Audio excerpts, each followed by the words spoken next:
Tiruchendur Albert தி great. இன்று திருச்சபை நினைவுகூரும் மகா அறிஞர் திருச்செந்தர் ஆல்பர்ட் தி கிரேட். விஞ்ஞானமும் நம்பிக்கையும் ஒன்றாக பயணிக்க முடியும் என்பதை தனது வாழ்வால் நிரூபித்தவர். 1. பிறப்பும் துறவியான அழைப்பும். திரு ஆல்பர்ட் 1200ஆம் ஆண்டு ஜெர்மனியில் பிறந்தார். சிறுவயதிலிருந்தே இயற்கையை ஆராயும் ஆர்வமிகு மனம்.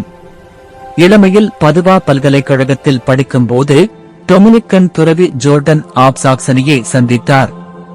அந்த சந்திப்பே அவரது ஆன்மீக அழைப்பை ஆழமாக தொட்டது.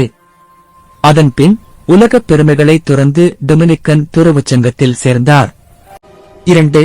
உலக புகழ் பெற்ற ஆசானும் விஞ்ஞானியும். திரு ஆல்பர்ட் பின்னர் ஐரோப்பா முழுவதும் புகழ்பெற்ற ஆசானானார்.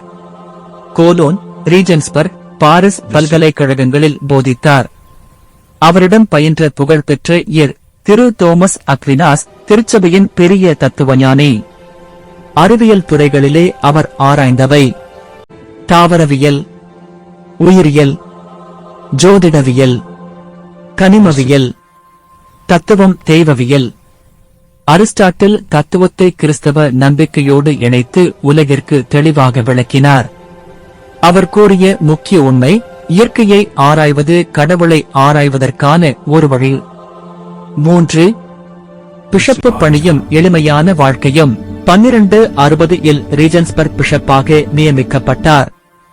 ஆனால் அதிகாரத்தை நாடாமல் ஏழைகள், நோயாளிகள் சேவையையும் தாழ்மையான வாழ்க்கையையும் முன்னிலைப்படுத்தினார்.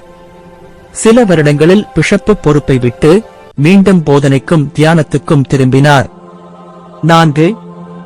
மறைவு நினைவு. நவம்பர் 1280 15 அன்று அமைதியாக மறைந்தார். 1931 அவர் சர்ச் டாக்டர் ஆகஸ்ட் அறிவிக்கப்பட்டார்.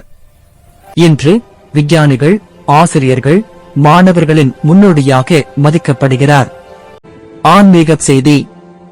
திரு ஆல்பர்ட் நமக்கு சொல்லும் சிறந்த பாடம், அறிவை பெற்றாலும் தாழ்மை இழக்காதிரு. அறிவும் நம்பிக்கையும் சேரும் போது மனிதன் உண்மையை அடைகிறான்.